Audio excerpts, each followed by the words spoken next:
விளக்க ஏத்தி வீட்டை சுத்தி வை. வா போலாம். சொல்றதே கேட்க மாட்டேங்கிற. நான் வரலம்மா, நான் பட்டாசு வெடிக்கணும். காலையில இருந்து பட்டாசு வெடிச்சுக்கிட்டே இருக்க, ஒரு வேலை கூட எனக்கு உதவியா பண்ண மாட்டேங்கிற. என்ன பழக்கம் இதெல்லாம்? நான் வரல, நீயே பண்ணிக்கோ. இந்த பக்கம் திவ்யா கிட்ட அவளோட அப்பா சுனில், வா திவ்யா, விளக்கு ஏத்துவோம். இந்த விளக்கு ஒளியால நம்ம இருட்டு போகணும். தீபாவளினா இதுதானா அப்பா? ஆமாடா திவ்யா குட்டி, இன்னைக்கு நன்மை தீமைய வென்ற நாள். அதனாலதான் தீமையான இருள் போக விளக்கு ஏத்துறோம், புரியுதா? பாரு பாப்பா, தீபாவளினா விளக்கு ஒளி, அப்புறம் சந்தோஷத்தை பகிர்ந்துக்கிறது. சரியப்பா, அப்ப நான் அந்த விளக்க அக்கா வீட்டுலயும் வச்சுட்டு வரேன். ஏன் அங்க கொண்டு போய் வைக்கணும்?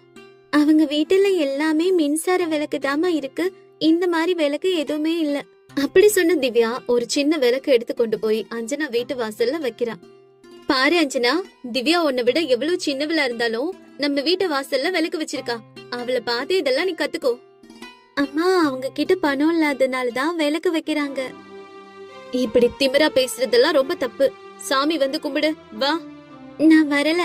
அஞ்சனா இப்படி சொல்ல திவ்யா அவளோட பெற்றோர் சொல்றத கேட்டு பூஜை செய்யறா. அப்ப ஒரு நபர் அவங்க வீட்டுக்கு வராரு. அந்த நபர், நான் தெருவுல உள்ள எல்லா குழந்தைகளுக்கும் பட்டாசு குடுக்கலான்னு வந்தேன், உங்களுக்கும் குடுக்கலான்னு நினைக்கிறேன். இதெல்லாம் எதுக்கு ஐயா? பட்டாசு வெடிச்சாதான் பண்டிகையா? அப்படிலாம் எதுவும் இல்லையே. அப்படி இல்லதான், ஆனா பிள்ளைகளுக்கு சந்தோஷம் இந்த பட்டாசுல தானே இருக்கு. அப்படி சொல்லிட்டு நிறைய பட்டாச திவ்யாவுக்கு கொடுத்துட்டு போயிடுறாரு. இப்ப அஞ்சனா கிட்ட இருக்கிறத விட இங்க நிறைய பட்டாசு இருக்கு. இவ்வளவு பட்டாசு எப்படி? நான் அம்மனை பக்தியோட கும்பிட்டேன், அதுதான் எனக்கு பட்டாசு கிடைச்சிருக்கு. நீயே எங்க வீட்டுலயே வந்து விளக்கு வச்ச? அக்கா, நீ வான வேடிக்கையால ஒளி ஏத்துன, நான் விளக்கால ஒளி ஏத்துன. ரெண்டு ஒளியும் சேர்ந்தாதான் தீபாவளி பண்டிகை அழகா இருக்கும். திவ்யா, நேத்து நான் உன்னை கேவலப்படுத்தின.